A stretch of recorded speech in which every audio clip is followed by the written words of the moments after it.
Miranda Jones here again with more on this little Gypsy Vanner colt that we are starting. Today's the first ride, and we're going to start with some groundwork here. Huck is over in the big arena just causing all kinds of chaos, so he is going to be a good thing for us to work through today. And you can see right here my ninja horse trainer moves. We've got mares in those top stalls, Huck showing off for him.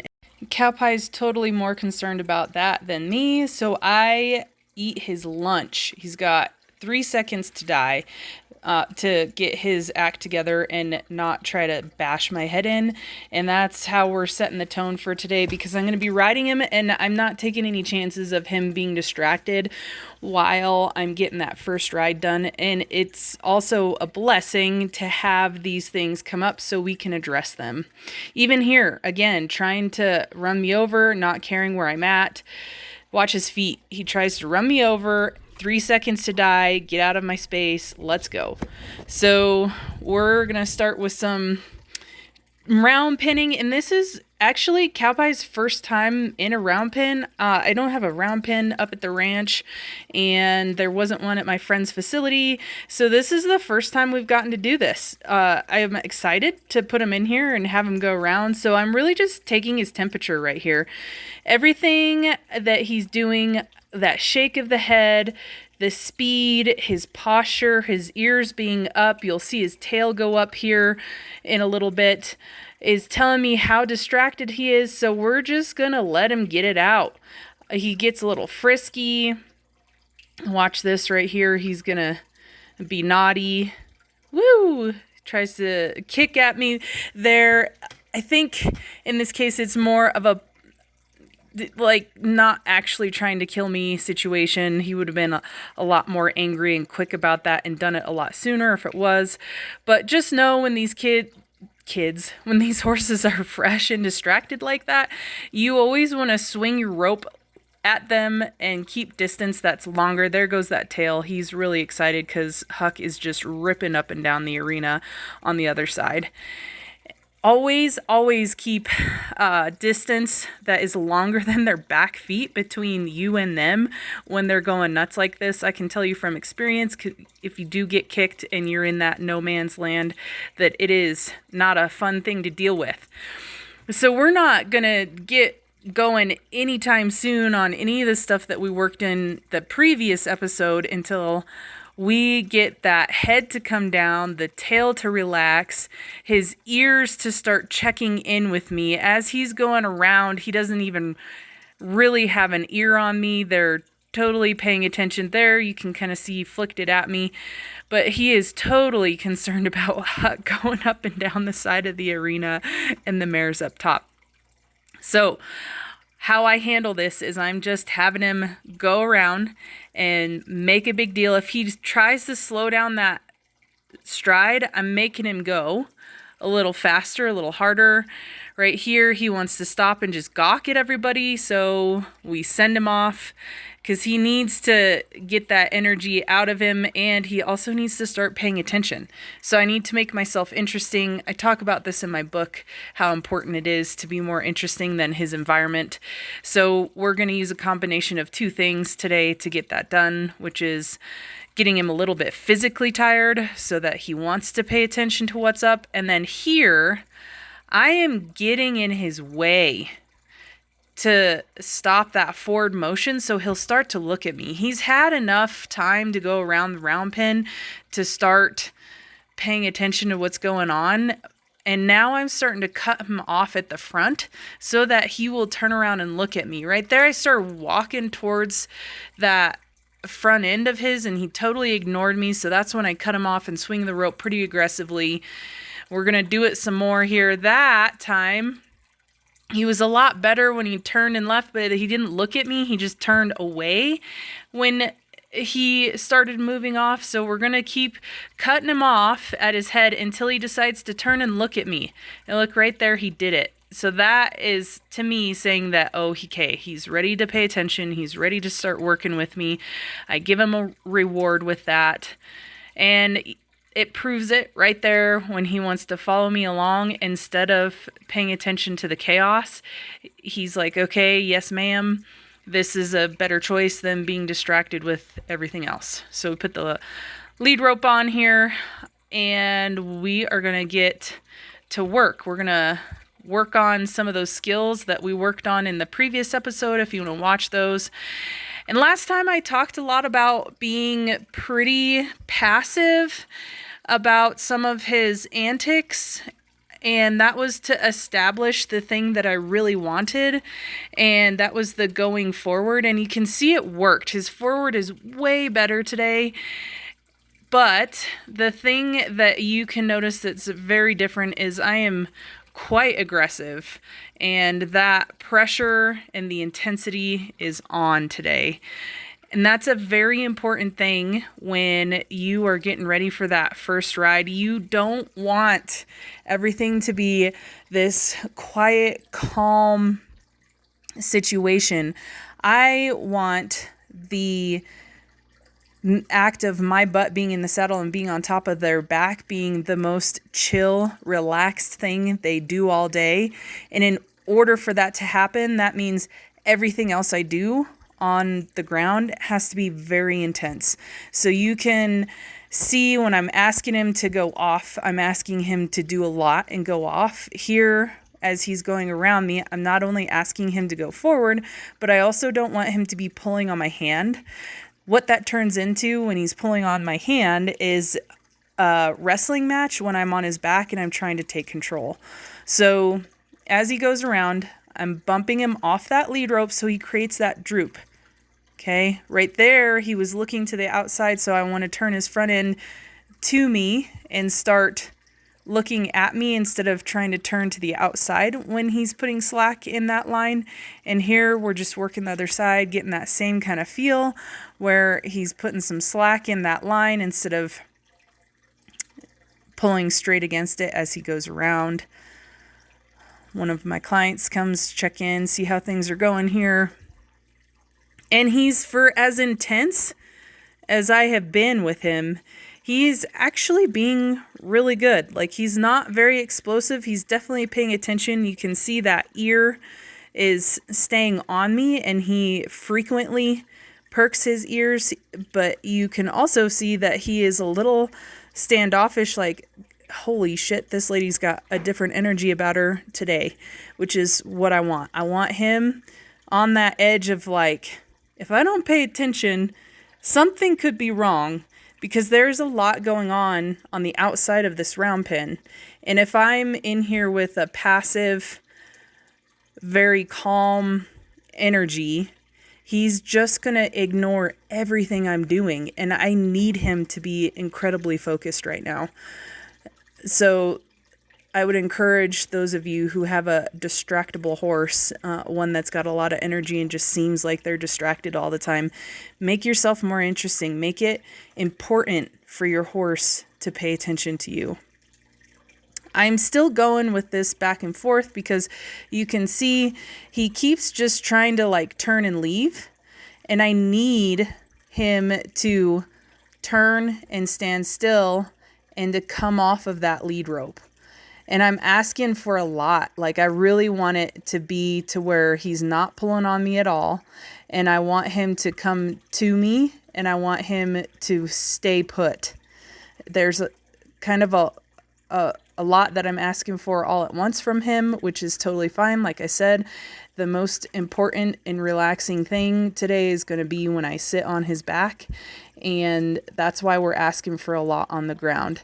If he was really struggling and not coming down with his energy and things weren't making sense to him, and I wasn't able to get that sort of thoughtfulness from him, I would slow down and we would totally abandon the idea of sitting on him today.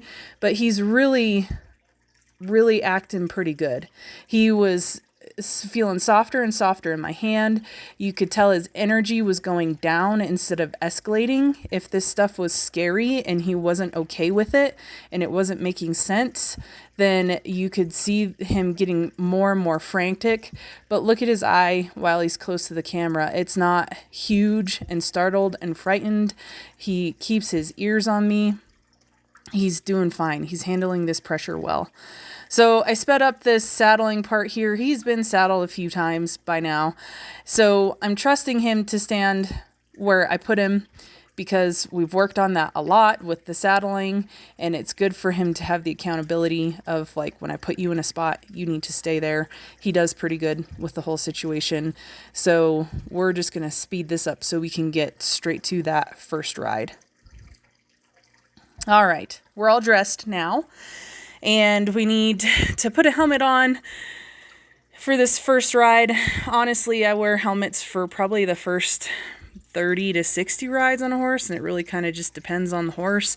I got 3 kids at home. It'd be pretty irresponsible for me to not wear a helmet in the line of work that I do and then have an accident because freak stuff happens, and I just want to make sure that I'm there for my kids. Each person has their own personal philosophy on helmets, but I think they're a really good idea, especially on colts.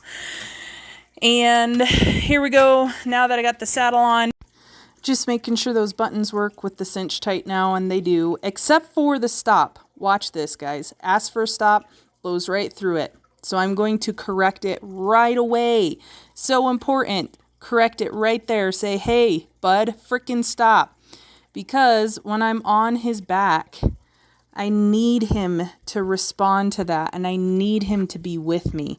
So I'm going to light up his world if he misses a cue. We're getting down to the wire here where I want him to be responsive and thoughtful and desensitized a bit before I crawl on.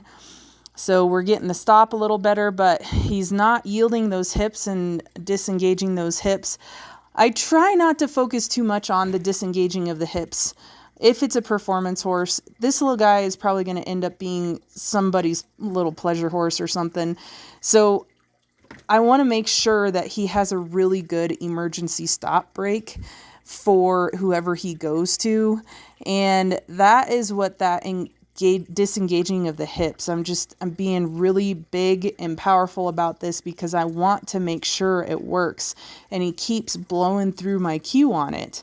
So right there, since he kept blowing through the cue, I was getting aggressive. I give him a chance to just soak in what was happening, and that's so important with these colts. Sometimes you do stuff, it doesn't seem like it's coming through, but if you just give them a second to marinate, they're going to get a little better. Okay, and honestly, I was having really high standards for this stuff. There is a lot that he was doing really well, and he actually feels pretty dopey. I'm used to these cutting, raining little fireballs, and he is quite a dope compared to those. So we're going to tighten the cinch one more time before I get on because we don't need any accidents with the saddle slipping. And I have swung this horse or the rope around him so much, and he's so good with his face and everything else. And there we're getting a really nice response with yielding that hip. That is exactly what I was looking for. And that just shows you the power of letting your little horse marinate on things. Even if things are getting hot and heavy and you don't think they're making progress, give them a chance to think and marinate. And it worked really well for him right there. So it's go time. Foot in the stirrup. And we've got I didn't even tie it around. We're just going to go super ranch style without doing reins. We're going to work one side at a time. I do that because it keeps me accountable. If I get reins tied around, I get too handsy and I need to slow down so they can think. And that's for me more than it is for the horse. So since he's being pretty dopey, I was crawling up here and giving him lots of pets, but also trying to kind of fool around a little bit so that he could feel that I'm up there. I never want horses to forget that I'm on top of their back. Kind of sloshing around in the saddle to kind of check the tightness of my cinch. Everything feels good.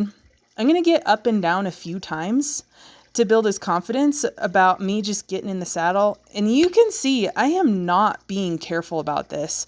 Like I said, I'm not sure who this guy's going to.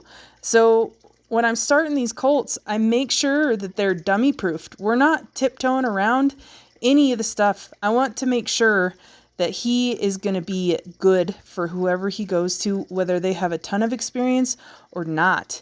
That's my job. That's how you, as a horse trainer, you're keeping, whether you're training for the public or one or two for yourself a year, it's how you keep them out of the feedlots and the kill cell barns, is by dummy proofing these horses. They have to be broke. And so I'm not being careful. He has to tolerate it. If he doesn't, we're going to correct him, but he's being very, very good at this point. And so he's given me all the signals of saying he's ready to take those first steps. So this is where that puppet on a string principle comes into play that I was talking about from the first episode. You can see right there, I put my hand out. I encouraged, what you can't hear is I'm clucking as well, but I'm clucking and I'm encouraging him to take a step. And it takes a minute for him to process, but you can see that inside left front foot comes right under my hand. And that is exactly what I want. That's the puppet on the string, the marionette kind of feeling that I want from these colts that gives me so much control on this first ride. Now, little dude, you can see he's pretty relaxed. He's got that foot cocked. He's not really concerned. He doesn't, like, his neck is not bracy or hard. He's not jumping and scooting and grabbing ass and all those things.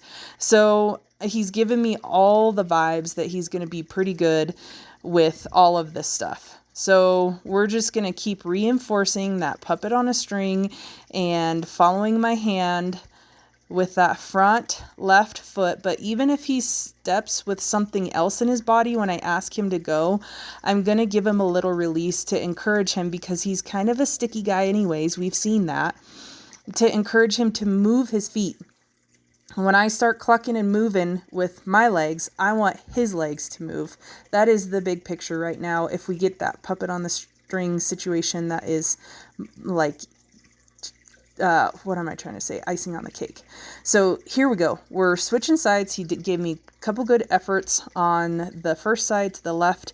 He's got two sides to his brain. So now we're going to work on that right side.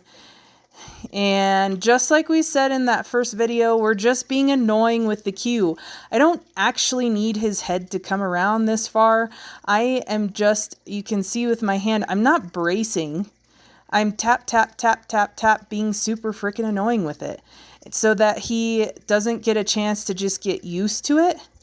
That it's just like this annoying thing that he wants to get rid of. And here I start to do a little over and under.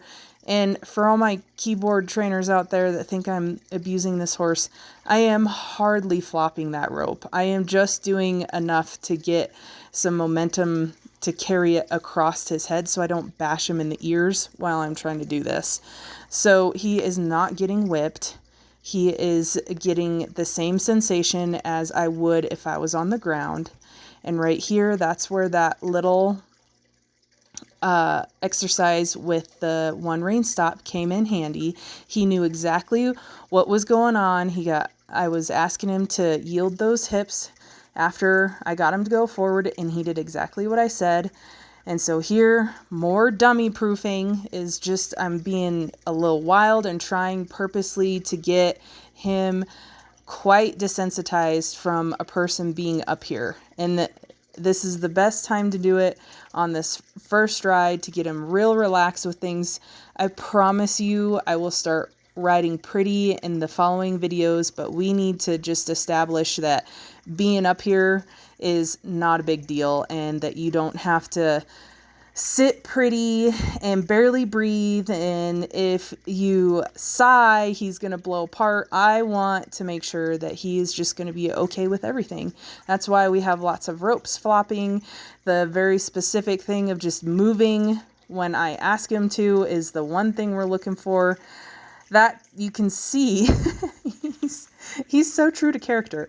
I'm giggling because you can see Huck in that side over there, right? So just like he did in the previous video where he wanted to suck to Huck, that is what he's doing right here. He's just like, oh my God, Huck, save me. This woman is crazy. And so he's sucking to the rail that he can get closest to Huck with. And we're just encouraging him to take a step away. Right there he did. So I'm going to give him a nice rub and let him sit and think and be quiet right here, because I don't want him back on that rail. Okay, so now we're going to keep going. Some more steps here. He had his big butt in the way there for a second, so I cut that part out. But he's really actually doing pretty good for stepping around, following his nose. What I'm really looking for is if he could take a step that is forward and around with his front foot and then a back foot, I will leave him alone and I will get off of him. He's kind of doing, like right there is kind of what I'm looking for, where he actually kind of commits to that forward. It's the same kind of commitment that I was looking for in that first video when I needed him to walk in a full circle without stopping. That's the same. I mean, the principles carry over. It's the same expectation. I'm looking for the same thing here with that forward and just harassing him, being annoying until he gives me that forward commitment. And he's getting pretty close right here. We're going to keep on going. Good. That is much more freed up and forward than it had been. Yes, yes, yes. Right there's some pretty good little efforts from him. Nice. Okay, so we're going to pat him and tell him he's good boy. That was really great. He was getting that commitment to the forward. Love that. Okay, we're just going to see if we can get him to come around one more time.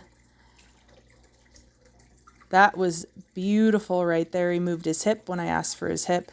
Right there, he moved his shoulder when I asked his shoulder. Smart boy. Smart, smart boy. Love this little baby. And that's why I take a pretty long rest right here, is because that was such a nice little movement that he did there when he moved his hips when I asked for the hips, the shoulders when he asked for the shoulders. Now, I do work on the other side and ask for the same kind of commitment on the other side, but you'll see Huck steals the show and the PBO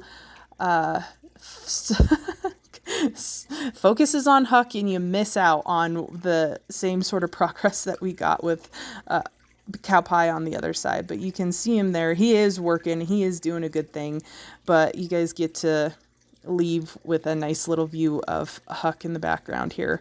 So that was day 2. What I'm really just looking for was, you know, on the first ride is commitment to that forward step and being dummy proofed of me being up in the saddle. And the precautions that I take to make sure that they're ready is that they've got the yielding the hind end, that they're stopping when I ask for it, that they're not coming apart when I ask for intensity, and I'm not going to tiptoe around anything. To watch CowPie's progress, subscribe and follow along, and I will keep sharing tips in the journey of how we get these colts started.